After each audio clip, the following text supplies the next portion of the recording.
Hi, I'm Tiffany. I wanted to talk about dreadlocks, in particular, my dreadlocks. Excuse my face, I didn't put any makeup on today. I actually just got out of work and I was looking online and I saw that a lot of people were talking about dreadlocks and sister locks and what not to do and things to do.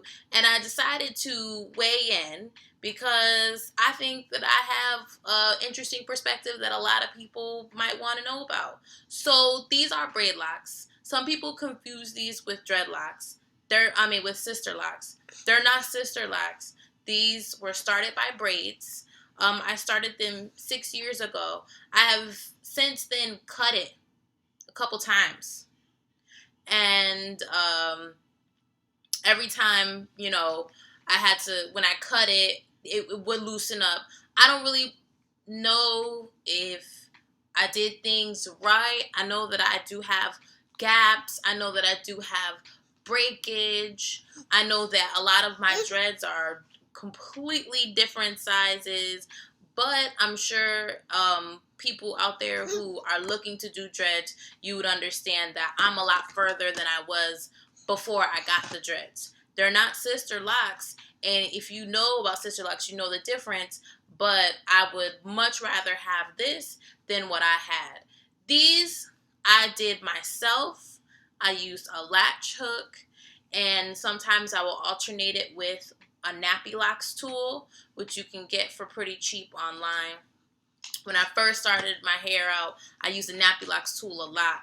Once I gained some length, I used the latch hook because my hair was just too long to pull the whole thing. It was just very annoying and it took a long time. I have bleached my hair. A lot of people say don't bleach it because you're going to get a lot of breakage. And you can see my dreads are a lot of different lengths. That actually has nothing to do with the bleach. I've cut my hair, I cut bangs, I've cut it many times, and so that's why you see the different lengths.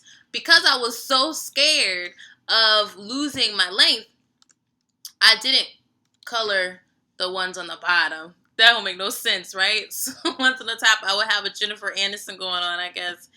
But I just did this a few months ago, and I kind of wanted to just see how it was going to turn out. I was really feeling like I wanted some blonde, and I did it. And so far, I got it done professionally, and the guy has just recommended that I do protein treatments, and I try to do like avocado.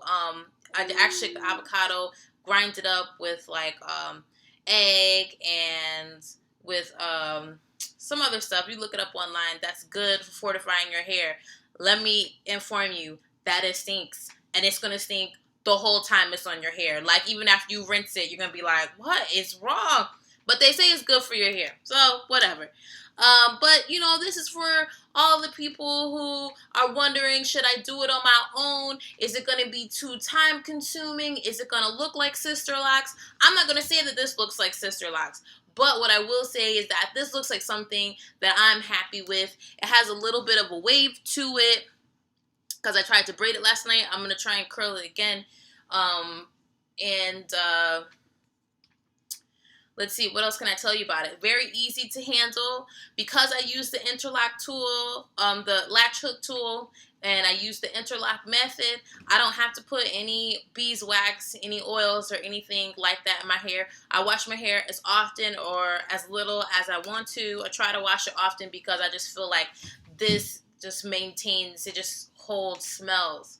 I do like to put oils in my hair because I like smells good. I feel like I just have a lot of hair that when it brushes by you, I want you to smell roses or jasmine or whatever I'm feeling like at the moment. I don't want you to smell musk. So I do put oils in my hair. Sometimes I do put olive oil.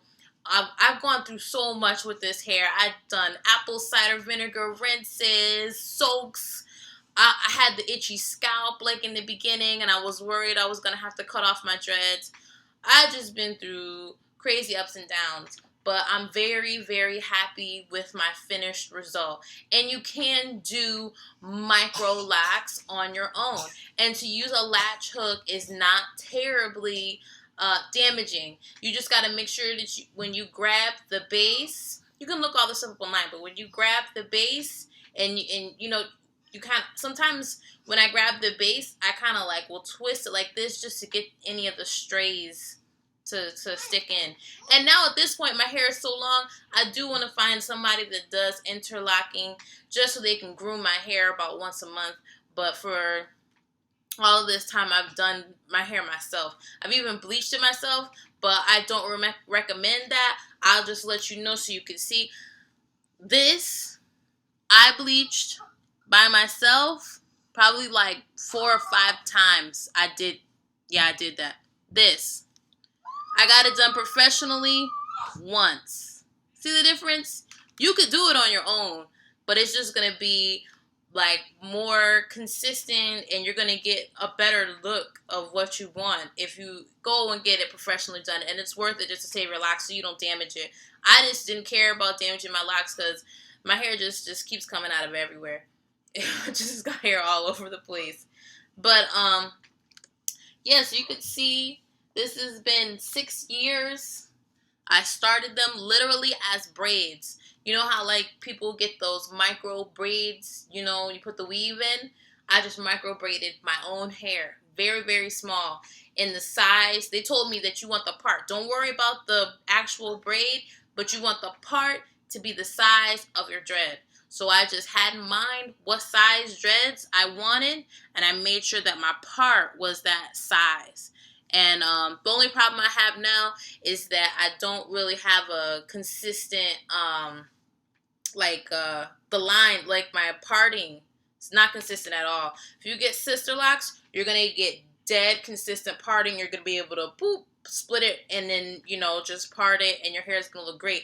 If I like try to part it or something like that, it's going to look real raggedy. But that's what you get when it's free. But I'm just letting you know that it is free. It is possible. It is doable. Your hair is not going to end up crazy, falling all out. It's not going to do that. If you can't afford certain styles, you can still get a look that you will be satisfied with without breaking the bank. So that's all I have to say. I think everything, when I did this, I looked it up online, Braidlocs. It was a little book that they sold, and I got it. Interlocking, all the information that I got, the stuff that I wash my hair with, the oils that I put on my hair, I got it all from the, is it Nappy Locks? One of these blog rooms you just go on. They talk about everything. They talk about bleaching, talk about braid locks, they talk about dreadlocks, they talk about, you know, palm rolling. They talk about everything. Everything that I learned to do with my hair, honestly, I learned online. So if you want it bad enough, just look it up and just do it. And I think that you will be very satisfied with the results. So to all of those out there, and you think, oh my God, I'm never going to be able to do this. I can't afford that and I really want it. Just look it up and just do it yourself. Get you the hair that you want. Just know that the first year, whether you have Sisterlocks or whatever kind of locks, braid locks, dreadlocks, the first year blows chunks. And nothing that you do to your hair looks cute. People be like, no, that's not true. Just hear me when I say the first year, no matter what you do, dread extensions, it's going to suck. Don't give up. Year 2, the hair is just going to have a really weird look. It's not going to hang right. Everything's going to be weird. You're not going to know what to do your hair. Curl it and forget about it. Just wait until after the first year and a half. I promise. Somebody told me the same thing, and I'm so glad that I listened. They said just wait till after the first year and a half. You're going to love your hair. And now I love my hair. So good luck, everybody.